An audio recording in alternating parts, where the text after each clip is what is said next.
Welcome to Wings learning solution. Wings learning സൊല്യൂഷൻ്റെ ഒരു പുതിയ വീഡിയോയിലേക്ക് ഏവർക്കും സ്വാഗതം. ഞാൻ ശ്രീരാഗ് ഭക്തപ്രിയം. നമ്മൾ ഈ വീഡിയോയിലൂടെ കൈകാര്യം ചെയ്യാൻ പോകുന്നത് CA ഫൗണ്ടേഷനിലെ അക്കൗണ്ട്സ് പേപ്പറിലെ രണ്ടാമത്തെ ചാപ്റ്ററായ അക്കൗണ്ടിംഗ് പ്രോസസ്സ് എന്ന് പറയുന്ന ചാപ്റ്ററിലെ ആറാമത്തെ സബ് യൂണിറ്റായ റെക്ടിഫിക്കേഷൻ ഓഫ് എറേഴ്സ് എന്ന് പറയുന്ന യൂണിറ്റിനെ പറ്റിയാണ്. അതിൻ്റെ പാർട്ട് 1 വീഡിയോ ആണ് ഇപ്പോൾ നിങ്ങൾ കണ്ടുകൊണ്ടിരിക്കുന്നത്. അപ്പോൾ വീഡിയോയിലേക്ക് പോകുന്നതിന് മുന്നേ, ക്ലാസ്സിലേക്ക് പോകുന്നതിന് മുന്നേ ഈ കണ്ടുകൊണ്ടിരിക്കുന്ന ആൾ ഈ ചാനൽ സബ്സ്ക്രൈബ് ചെയ്യാത്ത ഒരാളാണെങ്കിൽ തുടർന്നുള്ള ക്ലാസ്സുകൾക്ക് വേണ്ടിയിട്ടും ദയവായി ഈ ചാനൽ സബ്സ്ക്രൈബ് ചെയ്യുക, വീഡിയോ ലൈക്ക് ചെയ്യുക, ഷെയർ ചെയ്യുക. സോ നമുക്ക് നേരിട്ട് ക്ലാസ്സിലേക്ക് പോകാം. നമുക്കറിയാം, ഒരു അക്കൗണ്ടൻറ്റ് വരുത്താൻ സാധ്യതയുള്ള എറേഴ്സിനെ പ്രധാനമായും 4 ആയിട്ടാണ് അക്കൗണ്ടിങ്ങിൽ ക്ലാസിഫൈ ചെയ്യുന്നത്.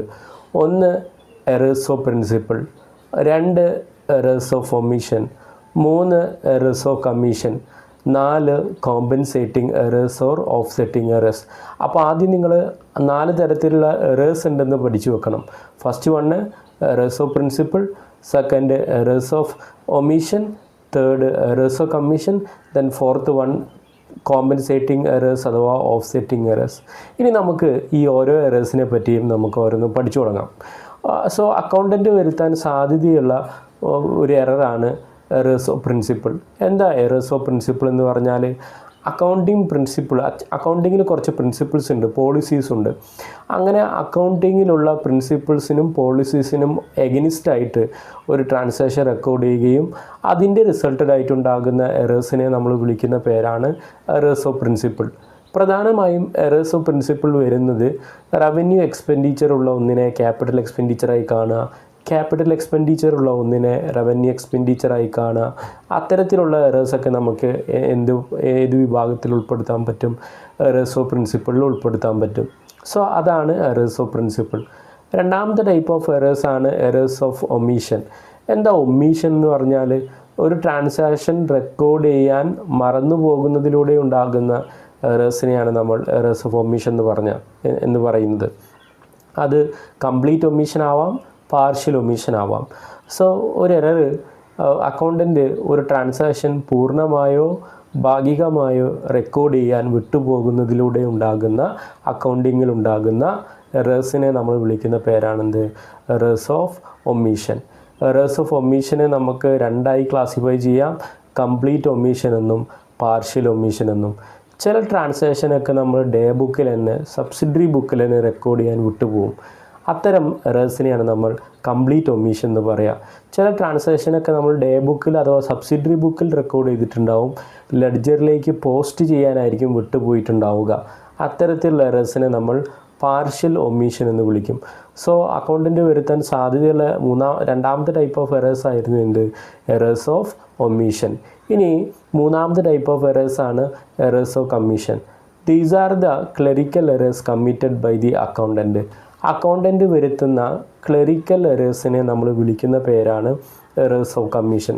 ഈ ഒരു എററിന് എക്സാമ്പിളാണ് ലെഡ്ജർ അക്കൗണ്ടിൻ്റെ ഡെബിറ്റ് സൈഡിൽ എഴുതുന്നതിന് പകരം, ഒരു ലെഡ്ജർ അക്കൗണ്ടിൻ്റെ ഡെബിറ്റ് സൈഡിൽ എഴുതുന്നതിന് പകരം ക്രെഡിറ്റ് സൈഡിൽ എഴുതുക, ആ ലെഡ്ജർ അക്കൗണ്ടിൻ്റെ ക്രെഡിറ്റ് സൈഡിൽ എഴുതുന്നതിന് പകരം ഡെബിറ്റ് സൈഡിൽ എഴുതുക, ജേണലിൽ നിന്ന് ലെഡ്ജറിലേക്ക് എമൗണ്ട് പോസ്റ്റ് ചെയ്യുന്ന സമയത്ത് എമൗണ്ടിൽ മാറ്റം വരിക, ലെഡ്ജർ ടോട്ടൽ ചെയ്യുമ്പോൾ തെറ്റ് പറ്റുക, ലെഡ്ജർ ബാലൻസ് ചെയ്യുമ്പോൾ തെറ്റ് പറ്റുക, ലെഡ്ജറിൽ ക്യാരി ഫോർവേഡ് തെറ്റായിട്ട് എഴുതുക, ബാലൻസ് CBRD ഡെബിറ്റ് സൈഡിൽ എഴുതുന്നതിന് പകരം ക്രെഡിറ്റ് സൈഡിൽ എഴുതുക, ക്രെഡിറ്റ് സൈഡിൽ എഴുതുന്നതിന് പകരം ഡെബിറ്റ് സൈഡിൽ എഴുതുക. ഇത്തരത്തിലുള്ള എറേഴ്സൊക്കെ ഏത് വിഭാഗത്തിലാണ് വരിക? എറേഴ്സ് ഓഫ് കമ്മീഷനിലാണ് വരിക. സോ അക്കൗണ്ടൻറ്റ് വരുത്തുന്ന ക്ലറിക്കൽ എറേഴ്സിനെ നമ്മൾ വിളിക്കുന്ന പേരാണ് എറേഴ്സ് ഓഫ് കമ്മീഷൻ. ഇനി നമുക്ക് 4ാമത്തെ ടൈപ്പ് ഓഫ് എറേഴ്സിനെ പറ്റിയാണ് പഠിക്കാനുള്ളത്. 4ാമത്തെ ടൈപ്പ് ഓഫ് എറേഴ്സ് ഏതാണെന്ന് വെച്ചാൽ കോമ്പൻസേറ്റിംഗ് എറേഴ്സ് അഥവാ ഓഫ്സെറ്റിംഗ് എറേഴ്സ് ആണ്. അക്കൗണ്ടൻറ്റ് വരുത്തിയ ഒരു എറർ അക്കൗണ്ടൻറ്റ് വരുത്തിയ മറ്റൊരു എറർ കൊണ്ട് ഇല്ലാണ്ടാവുകയാണെങ്കിൽ അത്തരം എറേഴ്സിനെ നമ്മൾ വിളിക്കുന്ന പേരാണ് compensating errors or offsetting errors. പേരിൽ തന്നെ ഉണ്ടല്ലോ എന്താണ് മീനിങ് എന്ന്. ഓഫ്സെറ്റ് ചെയ്യുക അഥവാ കോമ്പൻസേറ്റ് ചെയ്യുക എന്ന് പറഞ്ഞാൽ എന്താ? അക്കൗണ്ടൻറ്റ് വരുത്തിയ ഒരു എറർ മറ്റൊരു എറർ കൊണ്ട് കൗണ്ടർ ബാലൻസ്ഡ് ആയി പോവുക, അക്കൗണ്ടൻറ്റ് വരുത്തിയ ഒരു എറർ മറ്റൊരു എറർ കൊണ്ട് ഇല്ലാണ്ടായി പോവുക. അത്തരത്തിലുള്ള എറേഴ്സിനെ നമ്മൾ വിളിക്കുന്ന പേരാണ് compensating errors or offsetting errors. So നമ്മൾ 4 പ്രധാനപ്പെട്ട എറേഴ്സിനെ പറ്റി നമ്മൾ പഠിച്ചു കഴിഞ്ഞു. ഒന്നാമത്തെ എന്തായിരുന്നു? Errors of principle, 2 errors of omission, 3 errors of commission, then compensating errors അഥവാ ഓഫ്സെറ്റിംഗ് എറേഴ്സ്. ഇനി നമ്മൾ എറർ എപ്പോൾ കണ്ടുപിടിക്കുന്നു എന്നതിൻ്റെ അടിസ്ഥാനത്തിൽ എറേഴ്സിനെ നമുക്ക് 3ആയി ക്ലാസിഫൈ ചെയ്യാൻ പറ്റും. എറേഴ്സ് നമ്മൾ എപ്പോൾ ഫിഗർ ഔട്ട് ചെയ്യുന്നു, കണ്ടുപിടിക്കുന്നു എന്നതിൻ്റെ അടിസ്ഥാനത്തിൽ നമുക്ക് എറേഴ്സിനെ 3ആയി തരംതിരിക്കാൻ പറ്റും. ചില എറേഴ്സ് നമ്മൾ ട്രയൽ ബാലൻസ് തയ്യാറാക്കുന്നതിന് മുന്നേ കണ്ടെത്തും. ചില എറേഴ്സ് നമ്മൾ ട്രയൽ ബാലൻസ് തയ്യാറാക്കുന്നതിന് മുന്നേ കണ്ടെത്തും. അത്തരത്തിലുള്ള എറേഴ്സ് നമ്മൾ ബുക്ക് ഓഫ് അക്കൗണ്ട്സിൽ അഡ്ജസ്റ്റ്മെൻറ്റ് വരുത്തിയിട്ടാണ് അത് റെക്ടിഫൈ ചെയ്യുക. ഇനി ചില എറേഴ്സ് നമ്മൾ ട്രയൽ ബാലൻസിന് പ്രിപ്പറേഷന് ശേഷം, ട്രയൽ ബാലൻസിന് പ്രിപ്പയർ ചെയ്തതിന് ശേഷം, അതായത് ഫൈനൽ അക്കൗണ്ട്സൊക്കെ പ്രിപ്പയർ ചെയ്തതിന് ശേഷം നമ്മൾ ചില എറേഴ്സൊക്കെ കണ്ടെത്തും. അത്തരത്തിലുള്ള എറേഴ്സ് നമ്മൾ സസ്പെൻസ് അക്കൗണ്ട് എന്ന് പറയുന്ന ഒരു അക്കൗണ്ട് ഓപ്പൺ ചെയ്തിട്ടാണ് റെക്ടിഫൈ ചെയ്യുക. ഇനി ചില എറേഴ്സ് നമുക്ക് കറണ്ട് ഇയറിൽ കണ്ടുപിടിക്കാൻ കഴിയാത്ത എറേഴ്സൊക്കെ നമ്മൾ നെക്സ്റ്റ് ഇയറിൽ കണ്ടുപിടിക്കും. അത്തരത്തിലുള്ള എറേഴ്സൊക്കെ നമ്മൾ profit and loss adjustment account എന്ന് പറയുന്ന ഒരു അക്കൗണ്ട്, നോമിനൽ അക്കൗണ്ട് പ്രിപ്പയർ ചെയ്തിട്ടാണ് നമ്മൾ അത് റെക്ടിഫൈ ചെയ്യുക.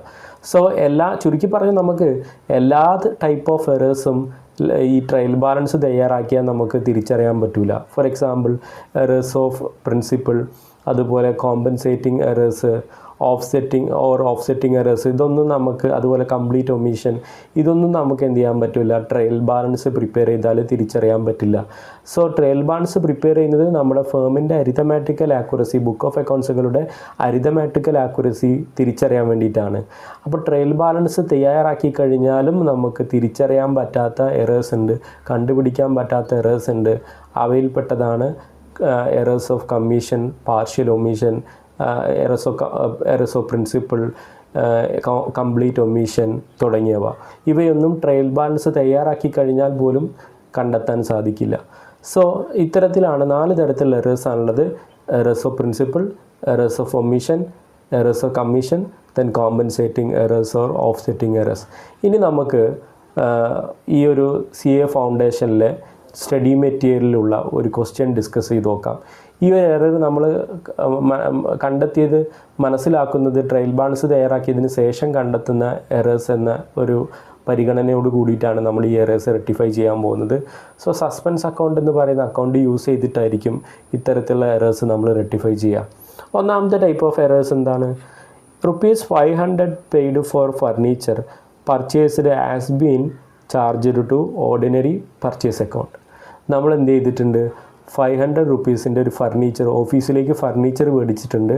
അത് ഫർണിച്ചർ അക്കൗണ്ടിൽ ഡെബിറ്റ് ചെയ്യുന്നതിന് പകരം പർച്ചേസ് അക്കൗണ്ടിലേക്ക് പോയിട്ടാണ് ഡെബിറ്റ് ചെയ്തത്. ഇത് ഏത് ടൈപ്പ് ഓഫ് എറേഴ്സ് ആണ്? എറേഴ്സ് ഓഫ് പ്രിൻസിപ്പിൾ ആണ്. കാരണം ഇത് എറേഴ്സ് ഓഫ് പ്രിൻസിപ്പിൾ ആവാനുള്ള കാരണം ഫർണിച്ചർ എന്ന് പറയുന്നത് ഒരു ക്യാപിറ്റൽ എക്സ്പെൻഡിച്ചറാണ്. പർച്ചേസ് എന്ന് പറയുന്നത്, ഓർഡിനറി പർച്ചേസ് എന്ന് പറയുന്നത് റവന്യൂ എക്സ്പെൻഡിച്ചറാണ്. അപ്പോൾ ക്യാപിറ്റൽ എക്സ്പെൻഡിച്ചറായി കാണേണ്ട ഒന്നിനെ റവന്യൂ എക്സ്പെൻഡിച്ചറായിട്ട് ട്രീറ്റ് ചെയ്തു. സോ ഇത് എന്തിന് എക്സാമ്പിളാണ്? എറേഴ്സ് ഓഫ് പ്രിൻസിപ്പിളിന് എക്സാമ്പിളാണ്. സോ ഇതിൻ്റെ ഒറിജിനൽ എൻട്രി എന്താണ്? ഫർണിച്ചർ പർച്ചേസ് ചെയ്യുമ്പോൾ നമുക്ക് എൻട്രി അറിയാം, office furniture account to bank account. പകരം ഇവർ പാസ് ചെയ്തിരിക്കുന്ന എൻട്രി എങ്ങനെയാണ്? Purchase account to bank account എന്നാണ്. അപ്പോൾ ഇത് റെക്ടിഫൈ ചെയ്യാൻ വേണ്ടിയിട്ട് നമുക്ക് എങ്ങനെ എൻട്രി പാസ് ചെയ്യാൻ പറ്റും? റെക്ടിഫിക്കേഷൻ എൻട്രി നമുക്ക് എങ്ങനെ പാസ് ചെയ്യാൻ പറ്റും? Office furniture account to purchase account എന്ന് പറയുന്ന റെക്ടിഫിക്കേഷൻ എൻട്രി ഇട്ടുകൊണ്ട് നമുക്ക് ഈ ഒരു എറർ റെക്ടിഫൈ ചെയ്യാൻ പറ്റും. ഇനി നമുക്ക് രണ്ടാമത്തെ എറർ എന്താണെന്ന് നോക്കാം. എന്താ രണ്ടാമത്തെ error? Repairs made were debited to building account for ₹50. അതായത് നമ്മൾ ബിൽഡിങ്ങിന് റിപ്പയർ ചെയ്തിരുന്നു, അത് ബിൽഡിംഗ് അക്കൗണ്ടിലേക്ക് ഡെബിറ്റ് ചെയ്തിട്ടുണ്ടെന്നാണ് പറയുന്നത്. റിപ്പയേഴ്സ് ഒരു റവന്യൂ എക്സ്പെൻഡിച്ചറാണ്, ബിൽഡിംഗ് ഒരു ക്യാപിറ്റൽ എക്സ്പെൻഡിച്ചറാണ്. സോ റിപ്പയേഴ്സ് മെയ്ഡ് ചെയ്തിട്ടുണ്ടെങ്കിൽ അത് നമ്മൾ റിപ്പയേഴ്സ് അക്കൗണ്ടിലേക്ക് തന്നെയാണ് കാണിക്കേണ്ടത്, അല്ലാതെ ബിൽഡിംഗ് അക്കൗണ്ടിലേക്കല്ല. അപ്പോൾ ഇവിടെ എന്താണ് ചെയ്തിട്ടുള്ളത്? ഇവർ റവന്യൂ എക്സ്പെൻഡിച്ചറായി ട്രീറ്റ് ചെയ്യേണ്ട ഒന്നിനെ ക്യാപിറ്റൽ എക്സ്പെൻഡിച്ചറായി ട്രീറ്റ് ചെയ്തു. സോ ഇതിൻ്റെ ഒറിജിനൽ എൻട്രി എങ്ങനെയാണ് വരിക? ഒറിജിനൽ എൻട്രി റിപ്പയേഴ്സ് മെയ്ഡ് ചെയ്യുമ്പോഴുള്ള ഒറിജിനൽ എൻട്രി എന്താ? Repairs account to bank account എന്നാണ്, അഥവാ repairs and maintenance account to bank account എന്നാണ്. പകരം ഇവർ പാസ് ചെയ്തിട്ടുള്ളത് building account to bank account എന്നാണ്. അപ്പോൾ ഇത് റെക്ടിഫൈ ചെയ്യാനുള്ള റെക്ടിഫിക്കേഷൻ എൻട്രി എങ്ങനെയായിരിക്കും വരിക? Repairs account to building account എന്ന് പറയുന്ന റെക്ടിഫിക്കേഷൻ എൻട്രി പാസ് ചെയ്യുന്നതിലൂടെ ഈ ഒരു എറർ നമുക്ക് എന്ത് ചെയ്യാൻ പറ്റും? റെക്ടിഫൈ ചെയ്യാൻ പറ്റും. ഇനി നമുക്ക് മൂന്നാമത്തെ ടൈപ്പ് ഓഫ് എറർ എന്താണെന്ന് നോക്കാം. An amount of ₹100 withdrawn by the proprietor for his personal use has been debited to trade expense account. എന്ന് പറഞ്ഞാൽ ഓണർ, ഒരു ബിസിനസ്സിലെ ഓണർ അദ്ദേഹത്തിൻ്റെ പേഴ്സണൽ പർപ്പസിന് വേണ്ടിയിട്ട് കുറച്ച് ഗുഡ്സ് വിഡ്രോ ചെയ്തു. അത് ട്രേഡിംഗ് എക്സ്പെൻസ് അക്കൗണ്ട് എന്ന് പറയുന്ന അക്കൗണ്ടിലേക്കാണ് തെറ്റായിട്ട് ഡെബിറ്റ് ചെയ്തിട്ടുള്ളത്.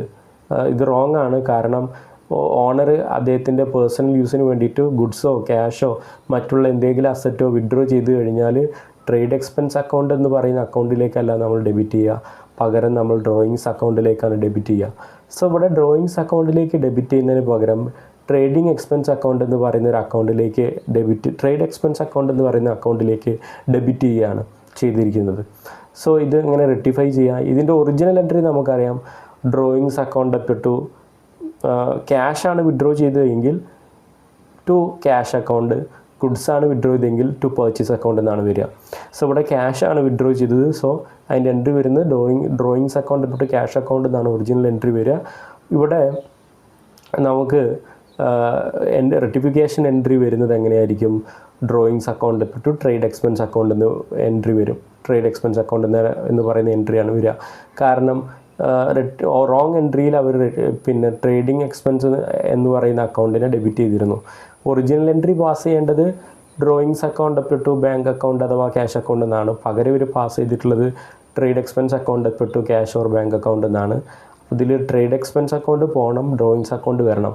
സോ അതിന് നമ്മൾ പാസ് ചെയ്യേണ്ട rectification entry drawings account up to trade expense account എന്നാണ്.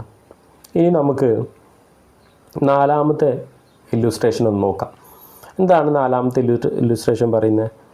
₹100 paid for rent debited to landlords account. നമ്മൾ ₹500, നാലാമത്തെ ക്വസ്റ്റ്യൻ പറയുന്നത് നമ്മൾ ₹100 റെൻറ്റ് കൊടുത്തിട്ടുണ്ട്. അത് റെൻ്റ് അക്കൗണ്ടിലേക്ക് ഡെബിറ്റ് ചെയ്യുന്നതിന് പകരം landlords account, landlord എന്ന് പറഞ്ഞാൽ ഭൂമിയുടെ ഉടമസ്ഥൻ, ലാൻഡ് ലോഡ്സ് അക്കൗണ്ടിലേക്കാണ് ഡെബിറ്റ് ചെയ്തത്. ഇവിടെയും എന്തായിട്ടാണ്, ഇവിടെയും ഈ ഒരു ടൈപ്പ് ഓഫ് എററിനെ നമുക്ക് എന്തായിട്ട് കണക്കാക്കാൻ പറ്റും? എറേഴ്സ് ഓഫ് പ്രിൻസിപ്പിളായിട്ട് കണക്കാക്കാൻ പറ്റും. കാരണം നോമിനൽ അക്കൗണ്ടായി കാണേണ്ട ഒന്നിനെ ഇവിടെ പേഴ്സണൽ അക്കൗണ്ടിലേക്ക് പോസ്റ്റ് ചെയ്തിട്ടുണ്ട്. സോ ഇതും എറേഴ്സ് ഓഫ് പ്രിൻസിപ്പിളായിട്ട് നമുക്ക് എന്ത് ചെയ്യാൻ പറ്റും? പരിഗണിക്കാൻ പറ്റും. സോ ഇവിടെ റെൻറ്റ് പേ ചെയ്ത് ലാൻഡ് ലോഡ്സ് അക്കൗണ്ടിലേക്ക് ഡെബിറ്റ് ചെയ്തിട്ടുണ്ട്. സോ റെൻറ്റ് പേ ചെയ്യുമ്പോൾ ഒറിജിനൽ എൻട്രി നമുക്കറിയുന്നതാണ്. എന്താ റെൻറ്റ് പേ ചെയ്യുമ്പോൾ entry? Rent account up to cash or bank account. പകരം ഇവർ റോങ് എൻട്രി പാസ് ചെയ്തിട്ടുള്ളത് എങ്ങനെയാണ്? Landlords account up to bank account എന്നാണ്. സോ ഇതിൻ്റെ റെക്ടിഫിക്കേഷൻ എൻട്രി വരുന്ന സമയത്ത് റെൻ്റ് അക്കൗണ്ട് വരണം, ലാൻഡ് ലോഡ്സ് അക്കൗണ്ട് ക്യാൻസലായി പോകണം. സോ ഇതിൻ്റെ rectification entry rent account up to landlords personal account. ഈ ഒരു എൻട്രി പാസ് ചെയ്യുന്നതിലൂടെ ഈ ഒരു എറർ നമുക്ക് എന്ത് ചെയ്യാൻ പറ്റും? റെക്ടിഫൈ ചെയ്യാൻ പറ്റും. ഇനി നമുക്ക് അഞ്ചാമത്തെ എറർ നോക്കാം. Salary ₹125 paid to clerk due to him has been debited to his personal account. അതായത് നമ്മൾ ക്ലർക്കിന് ₹125 സാലറി കൊടുത്തിട്ടുണ്ട്. അത് സാലറി അക്കൗണ്ടിലേക്ക് ഡെബിറ്റ് ചെയ്യുന്നതിന് പകരം ക്ലർക്ക് അക്കൗണ്ടിലേക്കാണ് ഡെബിറ്റ് ചെയ്തത്, അദ്ദേഹത്തിൻ്റെ പേഴ്സണൽ അക്കൗണ്ടിലേക്കാണ് ഡെബിറ്റ് ചെയ്തത്. ഇതും ഒരു എറേഴ്സ് ഓഫ് പ്രിൻസിപ്പിളിന് എക്സാമ്പിളാണ്, ടു സൈഡ് എറേഴ്സിന് എക്സാമ്പിളാണ്. സോ സാലറി കൊടുക്കുമ്പോഴുള്ള കറക്റ്റ് എൻട്രി നമുക്ക് അറിയാം, salary account up to cash or bank account എന്നാണ് പാസ് ചെയ്യുക. പകരം ഇവരെ എങ്ങനെ പാസ് ചെയ്തിരിക്കുന്നത്? Clerk account up to cash or bank account. ഇവിടെ സാലറി അക്കൗണ്ട് വരണം, ക്ലർക്ക് അക്കൗണ്ട് ക്യാൻസലായി പോകണം. റോങ് എൻട്രിയിൽ ക്ലർക്ക് അക്കൗണ്ടിനെ നമ്മൾ ഡെബിറ്റ് ചെയ്തിരുന്നു. റെക്ടിഫിക്കേഷൻ എൻട്രി ചെയ്യുന്ന സമയത്ത് നമ്മൾ എങ്ങനെ ഇതിൻ്റെ റെക്ടിഫിക്കേഷൻ എൻട്രി പാസ് ചെയ്യുക? Salary account up to clerk account എന്ന് പറയുന്ന റെക്ടിഫിക്കേഷൻ എൻട്രി പാസ് ചെയ്യുന്നതിലൂടെ സാലറി അക്കൗണ്ട് ഡെബിറ്റ് ആയിട്ട് വരികയും ക്ലർക്ക് അക്കൗണ്ട് ക്രെഡിറ്റ് ആയി ക്യാൻസലായി പോവുകയും ചെയ്യും. സോ അതാണ് അഞ്ചാമത്തെ ടൈപ്പ് ഓഫ് എറർ. ഇനി ആറാമത്തെ ടൈപ്പ് ഓഫ് എറർ എന്താ നമുക്ക് നോക്കാം. ₹100 received from Shah and company has been wrongly entered in from show and company. അത് എന്ന് പറഞ്ഞാൽ നമുക്ക് ഷാ ആൻഡ് കമ്പനീൻ്റെ അടുത്ത് നിന്ന് ₹100 കിട്ടിയിരുന്നു. ഷാ ആൻഡ് കമ്പനിയിൽ കാണിക്കുന്നതിന് പകരം ഷോ ആൻഡ് കമ്പനീൻ്റെ അടുത്ത് ബുക്ക് ഓഫ് അക്കൗണ്ട്സിലാണ് നമ്മൾ കാണിച്ചത്. ഷാ ആൻഡ് കമ്പനിയുടെ അടുത്ത് നമുക്ക് ക്യാഷ് റിസീവ് ചെയ്യുമ്പോൾ entry bank account up to Shah and company account എന്നാണ്. പകരം ഇവർ പാസ് ചെയ്തത് bank account up to Shaw and company account എന്നാണ്. ഇവിടെ ഷാ ആൻഡ് കമ്പനി അക്കൗണ്ട് വരണം, ഷോ ആൻഡ് കമ്പനി അക്കൗണ്ട് പോകണം. അപ്പോൾ ഇതിൻ്റെ റെക്ടിഫിക്കേഷൻ എൻട്രി എന്താ വരിക? Shaw and company account up to Shah and company account എന്ന് പറയുന്ന എൻട്രി പാസ് ചെയ്യുന്നതിലൂടെ നമുക്ക് എന്ത് ചെയ്യാൻ പറ്റും? ഈ ഒരു എറർ റെക്ടിഫൈ ചെയ്യാൻ പറ്റും. Then last error ₹700 paid cash for typewriter was charge to office expense account. നമ്മൾ 700 രൂപയുടെ ഒരു ടൈപ്പ് റൈറ്റർ മേടിച്ചു, അത് ഓഫീസ് എക്സ്പെൻസ് അക്കൗണ്ടിലേക്ക് എന്ത് ചെയ്തിട്ടുണ്ട്, ഡെബിറ്റ് ചെയ്തിട്ടുണ്ട്. അത് തെറ്റാണ്. കാരണം ടൈപ്പ് റൈറ്റർ മേടിച്ച് കഴിഞ്ഞാൽ അതൊരു ഫിക്സഡ് അസറ്റാണ്. അതിൻ്റെ ക്യാപിറ്റൽ എക്സ്പെൻഡിച്ചറായിട്ട് നമ്മൾ ട്രീറ്റ് ചെയ്യണം. അല്ലാതെ റവന്യൂ എക്സ്പെൻഡിച്ചറിനെ പോലെ ട്രീറ്റ് ചെയ്തിട്ട് ഓഫീസ് എക്സ്പെൻസ് അക്കൗണ്ടിലേക്ക് ഡെബിറ്റ് ചെയ്യല്ല വേണ്ടത്. ഇവരെന്താ ചെയ്തത്, ടൈപ്പ് റൈറ്റർ മേടിച്ചത് ക്യാപിറ്റൽ എക്സ്പെൻഡിച്ചറായി കാണേണ്ട ഒന്നിനെ റവന്യൂ എക്സ്പെൻഡിച്ചറായി ട്രീറ്റ് ചെയ്തു. സോ ടൈപ്പ് റൈറ്റർ മേടിക്കുമ്പോഴുള്ള ഒറിജിനൽ എൻട്രി എന്താ വരിക, typewriter account debit to cash or bank account എന്നാണ്. അത് പാസ് ചെയ്യുന്നതിന് പകരം office expense account debit to cash or bank account എന്നുള്ള റോങ് എൻട്രിയാണ് അവർ പാസ് ചെയ്തത്. ഇവിടെ റെക്ടിഫിക്കേഷൻ എൻട്രി അപ്പോൾ അങ്ങനെ വരും, ടൈപ്പ് റൈറ്റർ അക്കൗണ്ട് വരണം, ഓഫീസ് എക്സ്പെൻസ് അക്കൗണ്ട് ക്യാൻസലായിട്ട് പോകും വേണം. അപ്പോൾ അതിൻ്റെ എൻട്രി എന്താ വരിക, rectification entry typewriter account debit to office expense account. So ഇത്രയാണ് ഇല്ലുസ്ട്രേഷൻ 1 CA സ്റ്റഡി മെറ്റീരിയലിൽ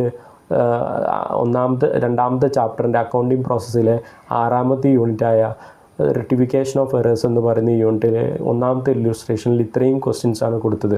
അതിൻ്റെ ആൻസേഴ്സൊക്കെയാണ് നമ്മൾ ഡിസ്കസ് ചെയ്തത്.